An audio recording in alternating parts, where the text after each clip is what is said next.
Fine, let's start. Number 1. The Tecaxic-Calixtlahuaca Roman Head. In 1933, on a hillside in the Toluca Valley of central Mexico, the archaeologist José García Payón brushed the soil away from a burial and lifted out a tiny bearded face that had no business being there. It was a fired clay head, barely 3 to 4 centimeters tall, and every line of it looked Roman. The problem was where it sat. The head lay beneath 3 intact, undisturbed floors of a pre-Columbian pyramid platform, in a grave whose offerings dated to somewhere between 1476 and 1510. That is decades before any European is supposed to have reached the mainland of the Americas. A Roman face, sealed under an Aztec-era floor, on the wrong side of an ocean and the wrong side of history. The style was hard to argue with. In the 1960s, the classicist Ernst Boehringer examined it and called it Roman work, tentatively of the 2nd or 3rd century of our era, the kind of small terracotta head mass produced across the empire. Then, in the 1990s, a team including Peter Schaff and Gunther Wagner ran a thermoluminescence test, a method that measures how long ago clay was last fired. The result pointed to an object well over 1,000 years old, far too old to be a colonial souvenir dropped in the dirt. The head was real, and it was ancient. In 2001, Roman Christoph and Santiago Genovese laid the whole case out in the journal Ancient Mesoamerica. Here is where the ground shifts under you. An object being genuine is not the same as its resting place being trustworthy. The archaeologist Michael E. Smith, who has worked at Calixtlahuaca himself, argues that the most likely explanation is a hoax, that a real Roman head was planted at the site sometime in the 20th century. He cannot prove it, and he says so plainly. Complicating everything, some of Garcia Payón's original field notes were lost in a fire, so the chain of evidence has a hole in it. No other Roman object turned up anywhere near it. It is a single face, alone, with no companions to back up its story. So you are left with 3 readings.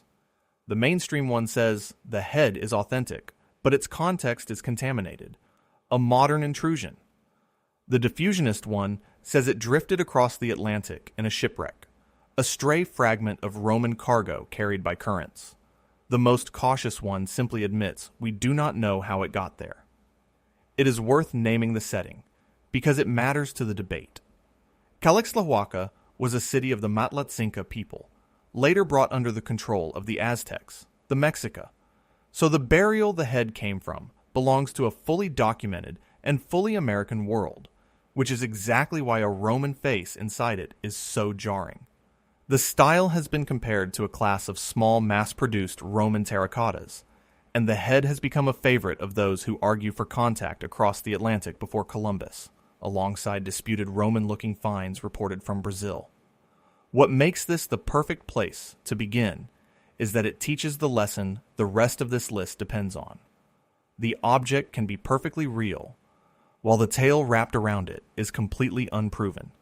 It is, at the very least, a genuine ancient object, and even the skeptics agree on that much. Hold on to that, because the next find pushed that same tension down a well shaft. Number 2. The Nampa Figurine. In 1889, in Nampa, Idaho, a crew was boring an artesian well when the sand pump coughed up something small and shaped like a person. It was a clay figure, roughly 3.8 centimeters tall, with the form of a woman, arms and legs, and a suggestion of features. According to the workers, it had come up from a depth of about 320 feet, close to 90 meters down, and the rock at that depth belonged to the Glens Ferry Formation, laid down in the Plio-Pleistocene. If the figure truly came from that layer, it was something like 2 million years old, which is impossible for an object made by a modern human hand. The report reached George Frederick Wright, a geologist at Oberlin College, who described the figure in his 1912 book on the antiquity of man. Supporters pointed to a delicate coating of iron oxide on the clay as a sign of real age, the kind of mineral film that takes time to form. To them, This was a human artifact buried before humans of our kind were supposed to exist in the Americas at all. Then the doubts arrive, and they are hard to shake. The well was drilled with a sand pump, a method that churns and lifts material, and a mechanism like that can pull loose objects down from higher layers or draw in something that fell into the bore from the surface. Skeptics argued the simplest answer was the likeliest, that a small modern doll or figurine had worked its way into the shaft and been hauled up with the deep sediment.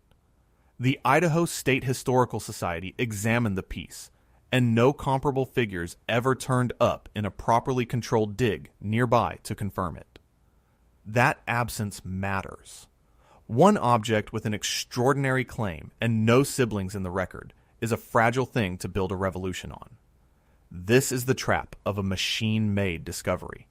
When an object is scooped up by a drill instead of exposed grain, by grain in a careful excavation, you lose the one thing that would settle the question, which is a clear, undisturbed layer around it. The Nampa figurine did not exist in isolation as a claim either. It arrived in an era when deep drilling and deep mining kept turning up supposed human objects in impossibly old rock, and each report leaned on the last, building a small library of anomalies that shared the same weakness, a lack of controlled context. Cautious reviewers, including voices connected to the Smithsonian, treated the deep age claim with heavy skepticism from the start. The Nampa figurine has lived ever since in the literature of anomalies, cited over and over as proof our timeline is wrong, and it is a fixture of creationist writing that seeks to overturn the accepted human story. Mainstream science does not accept the 2-million-year age, and for good reason. But the report itself is genuine, a real 19th century episode, and it shows how badly we want an object to speak when its surroundings have gone silent. The next find could actually speak, or so its champions claimed, because it was covered in writing. Number 3. The Fuente Magna Bowl.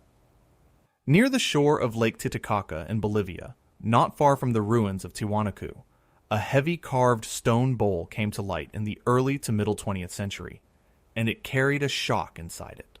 Along the inner surface run bands of engraved symbols, and to some eyes, those symbols look like cuneiform. The wedge writing of ancient Sumer, half a world away. Enthusiasts began calling it the Rosetta Stone of the Americas. Today, it sits in the Precious Metals Museum in La Paz. The bowl's inner walls hold 2 registers of marks, mixed with figures of animals and a human form. Around the year 2000, the Bolivian researcher Bernardo Biados and his colleague Freddie Arce studied and publicized it, and the epigrapher Clyde Winters announced that he could read the script as Proto-Sumerian.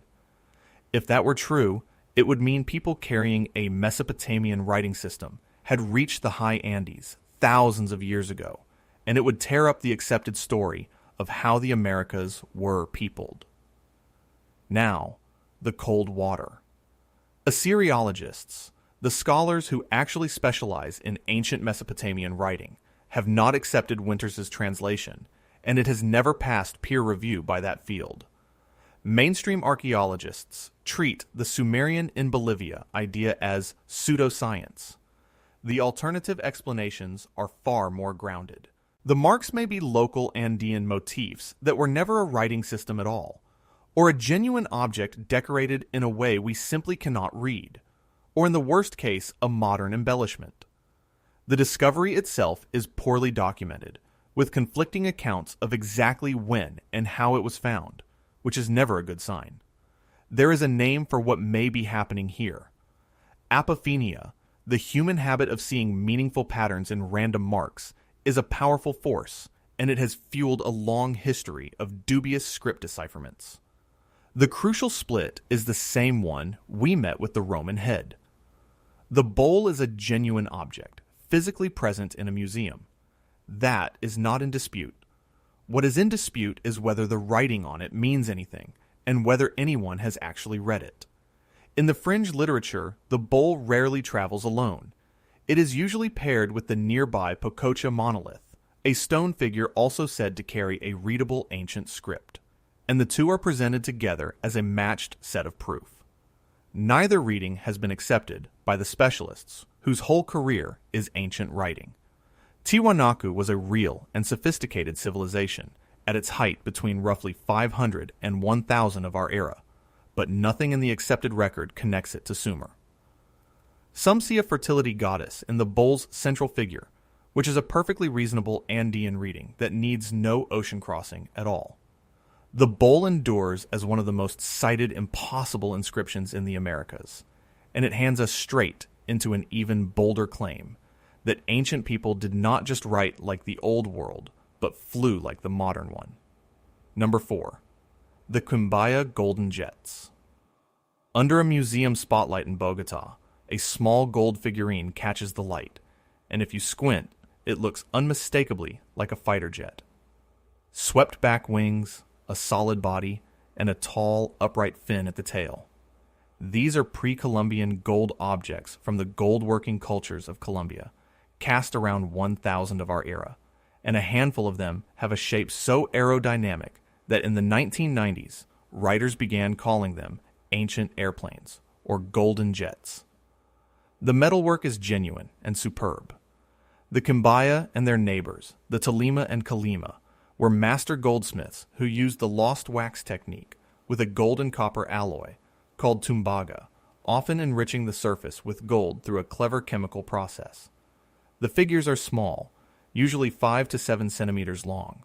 A few researchers in Germany, among them Algund Inboom and Peter Belting, went so far as to build flying scale models and argued the shape was aerodynamically functional. The ancient astronaut writer Erich von Däniken carried the claim to a global audience. But step back and look at the whole collection, not the cherry-picked few. Archaeologists point out that pre-Columbian goldsmiths made hundreds of these zoomorphic pendants, and the overwhelming majority look like exactly what they are: stylized animals. Flying fish, insects, birds, bats. What the airplane enthusiasts read as a vertical tail fin is, in the biological reading, a stylized fin or tail of a creature, and many of the jets carry clear animal features, eyes and mouths, and stylized bodies that a real aircraft would never have. Pick one figure and ignore its animal parts, and you can see a plane. Look at the set, and the pattern dissolves into a zoo. This is pattern matching in its purest form, the same instinct that lets us find faces in clouds. We reach into the past and pull out the shapes of our own age. It helps to understand just how skilled these smiths were, because their skill is the real marvel. Working tumbaga, they would often draw the gold to the surface through a process of depletion gilding, chemically removing copper from the outer layer so a copper-rich alloy would gleam like pure gold. That mastery is why the pieces survive so crisply, and why a handful of stylized fins can look, to us, machined. The figurines are entirely genuine, dated, well-understood artifacts of a brilliant metal tradition, part of the same world that produced the famous treasure of the Quimbaya. What is fake is not the gold. It is the story that these were models of machines. And speaking of machines that should not exist, the next object was supposedly pulled out of a lump of coal. Number 5. The Wolfsegg iron, also called the Salzburg cube. In 1885, in a foundry near Wolfsegg in Austria, a worker named Riedel split open a block of brown coal, and a strange lump of iron fell out. It was close to a cube with a deep groove cut around its middle, and the coal that had held it was said to be tertiary in age, on the order of 60 million years old. An intelligently shaped piece of metal, sealed inside coal older than the first apes. If that were true, it would be one of the most shocking objects ever found. The lump is modest in size, weighing about 785 grams and measuring roughly 67 by 67 by 47 millimeters. It was put on display at the local museum in Vöcklabruck, and early examiners, working from the science of their day, guessed it might be a meteorite, a natural iron mass fallen from the sky. That would at least explain iron in old rock. Then closer study took the mystery apart. A proper meteorite of iron carries a signature, a high nickel content, and a distinctive internal crystal structure called a Widmanstätten pattern that appears when you cut and etch it. The Wolfsegg iron has neither. When it was investigated at the Natural History Museum in Vienna in 1966 and 67, the verdict was that it was not meteoric at all. It was cast iron. The modern reading is straightforward and a little deflating. It is a piece of cast iron, very likely a lump of ballast or a broken part from mining machinery, and the tidy groove around it is exactly the kind of seam a casting mold leaves behind. The in-the-coal story does not survive scrutiny either. There is no secure documentation that the object was ever truly embedded inside intact, undisturbed tertiary coal. The find comes from a time before careful provenance recording, and the original specimen was reportedly lost, leaving casts and photographs behind for later researchers to argue over. Cast iron was ordinary industrial material in 1885, which gives the whole thing a mundane home. And the Wolfsegg iron is not unique in the anomalist canon. Claims of iron objects trapped in coal recur again and again, from iron pots to metal threads, and they almost always share the same fatal gap: a striking object with no reliable witness to the moment it left the rock. The pattern by now is familiar: a genuine metal object plus an unverified claim about where it came from equals a mystery that never really existed. Our next object is genuine too, and this time it comes from a tomb. Number 6. The Saqqara Bird. In 1898, diggers working in a tomb at Saqqara in Egypt lifted out a small bird carved from sycamore wood, and it has puzzled people ever since. The tomb belonged to a man named Pa di Imen, and it dates to around the 3rd century before our era in the Ptolemaic period. The bird has a wingspan of about 18 centimeters and weighs a mere 39 grams. For 70 years, it sat quietly in the Egyptian Museum in Cairo, just another carved bird among thousands. Then, in 1969, the physician and Egyptology enthusiast Khalil Messiha noticed something that most people had walked past. Unlike a natural bird, this carving has an upright vertical tail fin, the kind of feature you see on an aircraft, not on a falcon. Messiha argued it might be a model of a glider or a monoplane, a scale toy of some lost flying craft. To a modern eye trained on airplanes, the resemblance is genuinely striking. But does it fly? That's a question you can actually test, and people did. The aerodynamicist Martin Gregori built a balsa wood replica and tried to launch it as a glider. It would not fly. A stable glider needs more than a vertical tail. It needs horizontal stabilizing surfaces and a carefully balanced center of gravity. And the Saqqara Bird, faithfully copied, simply drops. The vertical tail alone is not enough to hold a steady glide. Add the stabilizers it lacks, and you are no longer copying the artifact. You are inventing a new one. Egyptologists offer quieter explanations that fit the culture. It may be a stylized bird, perhaps a falcon tied to the god Horus, whose image runs through Egyptian religion, or a ceremonial object, or a child's toy, or even the vane of a weather vane meant to turn in the wind. The Egyptians made countless bird figures for religious and decorative use, so a wooden bird from a tomb is the least surprising thing in the room. The object is well provenanced by the standards of this list, carrying a museum register number and a secure find spot, which is more than the well shaft or the coal yard could offer. Honestly, its exact purpose has never been formally pinned down, and that open gap is where the flying machine idea took root. What is not in doubt is the object itself. It is genuinely ancient and well recorded. The fight is over what it meant, not whether it is real, and that fight is nothing next to the one waiting in a small Mexican town, where a hardware dealer claimed to have found humans and dinosaurs together. Number 7. The Acámbaro Figurines. Starting in 1944, in the town of Acámbaro in Guanajuato, Mexico, a German-born hardware merchant named Waldemar Julsrud began buying strange ceramic figures that a local farmer was digging up. Among the human forms were creatures that looked like dinosaurs, long-necked and long-tailed, and Julsrud became convinced he had proof that people and dinosaurs had once lived side by side. He paid the farmer, Odilon Tinajero, for each figurine brought to him, and over time the collection swelled to an astonishing 32,000 or more objects. Think about that incentive for a moment. If you pay a man per figure, you have quietly created a reason for figures to keep appearing. That single detail sits at the center of the whole affair. Still, the collection drew serious attention. In the 1950s, the amateur researcher Charles Hapgood defended the figures as authentic. But when the professional archaeologist Charles Di Peso of the Amarin Foundation examined them in 1952, he reached a blunt conclusion.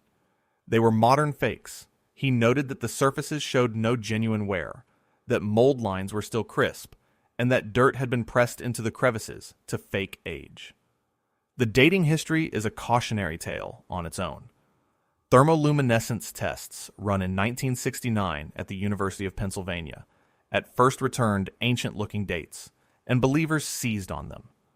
But the results were later withdrawn when it became clear the samples did not behave as truly ancient clay should, and the method had been misapplied to material that had been fired far more recently. Meanwhile, the dinosaurs themselves gave the game away. Many are shaped like the upright, tail-dragging monsters of 1940s popular art, matching the reconstructions of that decade rather than any real animal. No controlled scientific dig ever pulled these figures from an undisturbed ancient layer, and the sheer size of the hoard is itself an argument against it. 32,000 carefully modeled objects is not the quiet residue of a lost civilization. It is the output of a workshop working to meet demand. The consensus is that the Acámbaro figures are a modern folk art industry, genuine handmade objects, but made in the 20th century, not in deep time. Their style does not even match the real ancient ceramic traditions of the region, the Chupiquaro and later Purepecha, work that archaeologists know well.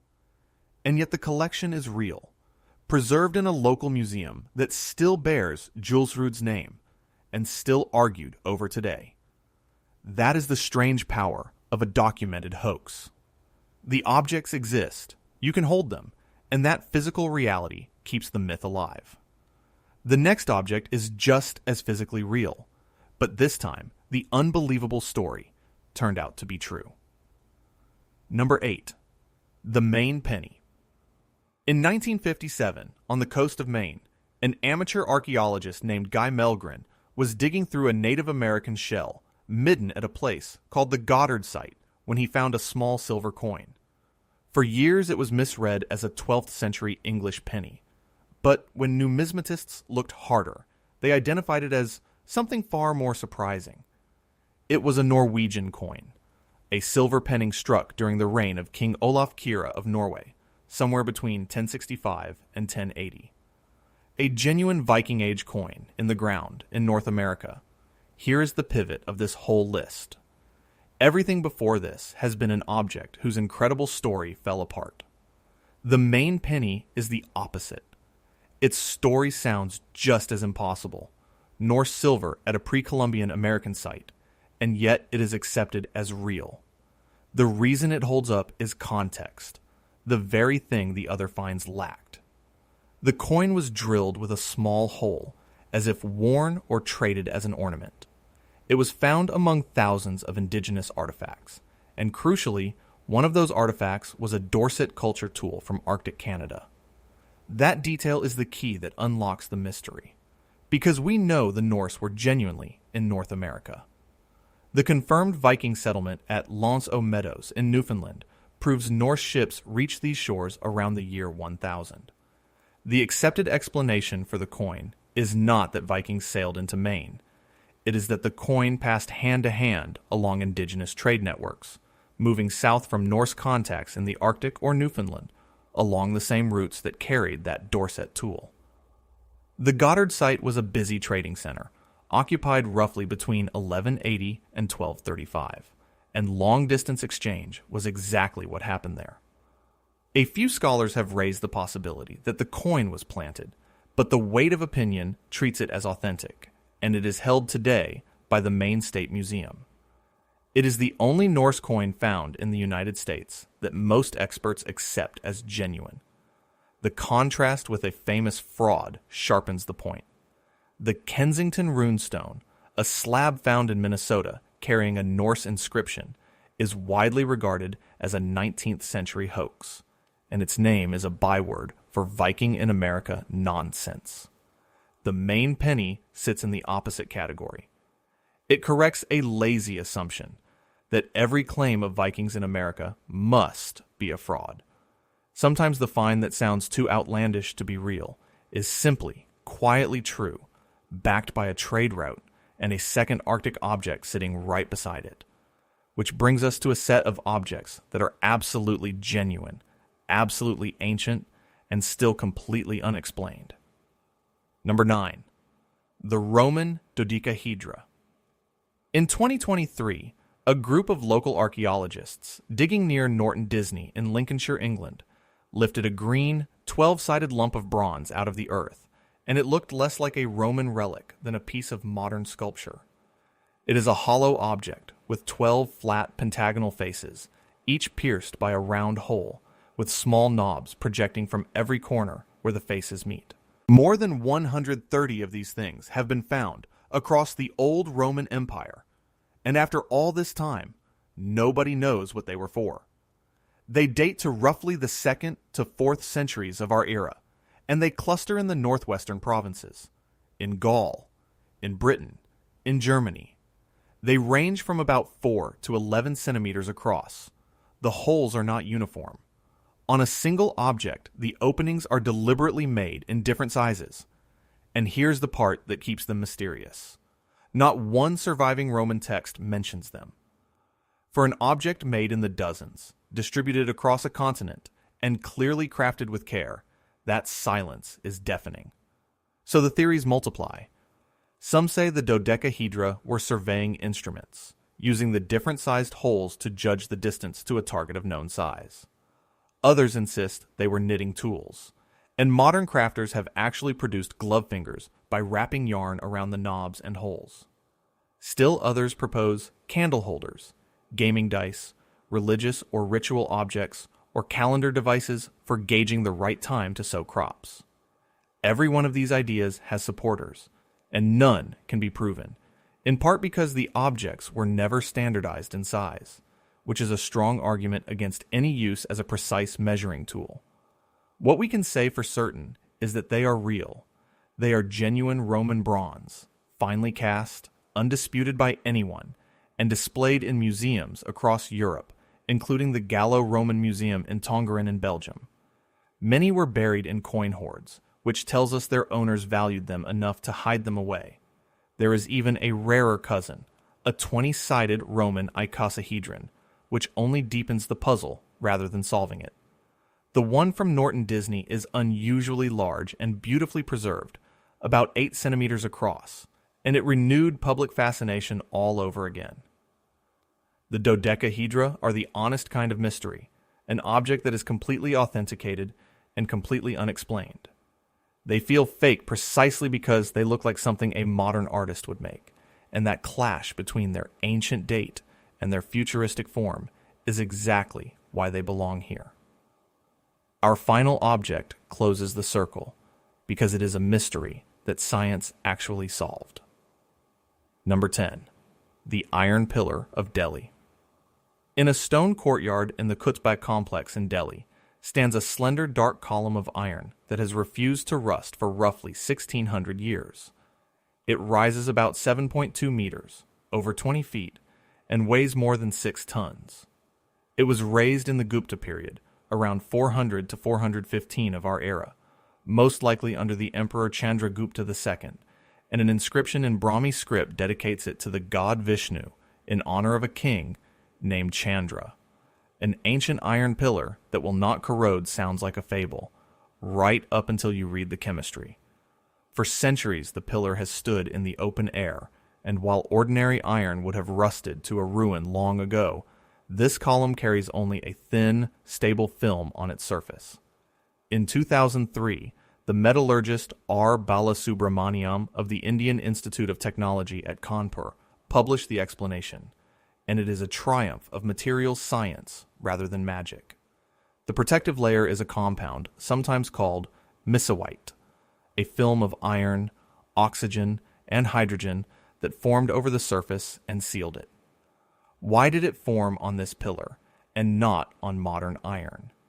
The answer lies in how the ancient smiths made their metal.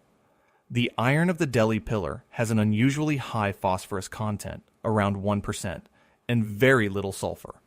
That is because it was produced by a solid-state bloomery process, forge welding many separate blooms of iron together, without the modern smelting steps that strip phosphorus out. The phosphorus, combined with the wetting and drying cycles of Delhi's climate, catalyzed the growth of that thin, protective crust of crystalline iron hydrogen phosphate hydrate. The pillar is not stainless in the modern sense of a chromium alloy. It protected itself, slowly, through its own peculiar chemistry. Look closely, and the story is even more honest.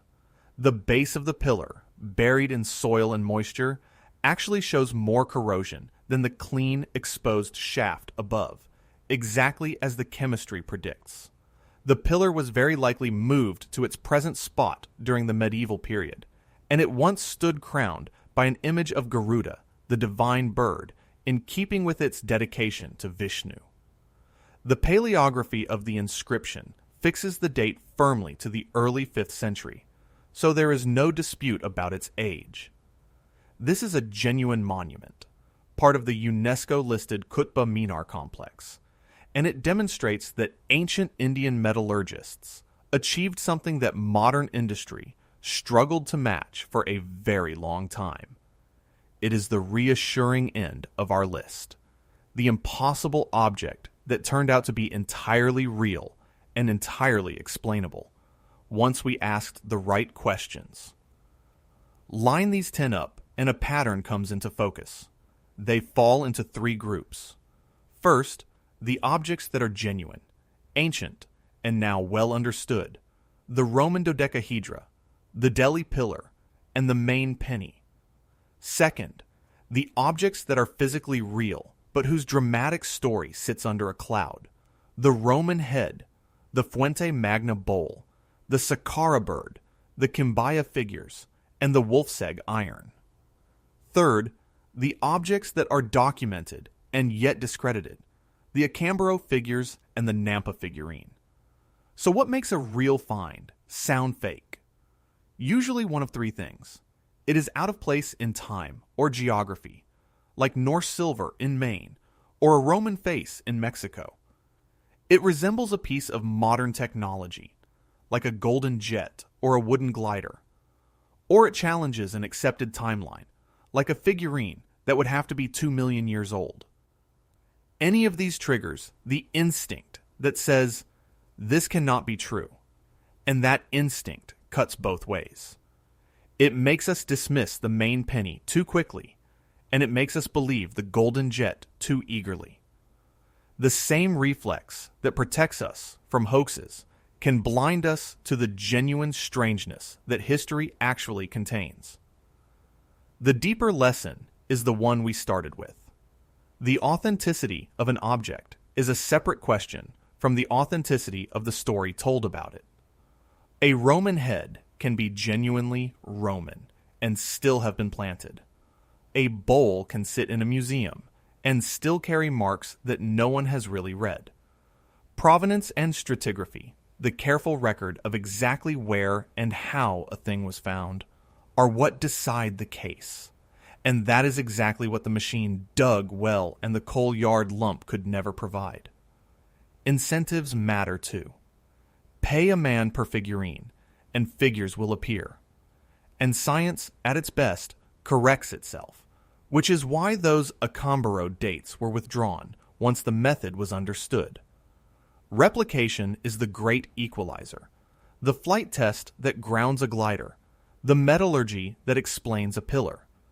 The documented record turns out to be stranger than the textbook admits and far more mundane than the conspiracy version claims. And both of those things are true at once. Real trade carried a Norwegian coin to a shell heap in Maine. Real chemistry kept an iron column bright for 16 centuries. Real human hands, in the 20th century, pressed dirt into fresh clay to age a fake dinosaur. The honest position is to hold the object in one hand and the claim in the other, and to refuse, to let either one decide the other. That is why documented is not the same as proven. Everything on this list is documented, recorded, cataloged, and physically real. Only some of it is true in the way its boldest fans want it to be. The best finds survive scrutiny and grow more impressive the closer you look, like the Delhi pillar. The weakest collapse under it, like the Acámbaro figures. And a few of them, like the little Roman head from Mexico, remain genuinely open, still waiting for a test we have not yet run. The thrill of the deep past is not an easy certainty. It is in that uncertainty, in the space where a real object and an unproven story still hang in the balance. Learn to tell those two apart, and the next viral impossible find will not fool you, and it will not bore you either. If the deep past still has questions for you, there is another investigation waiting on your screen right now, and subscribing keeps them coming.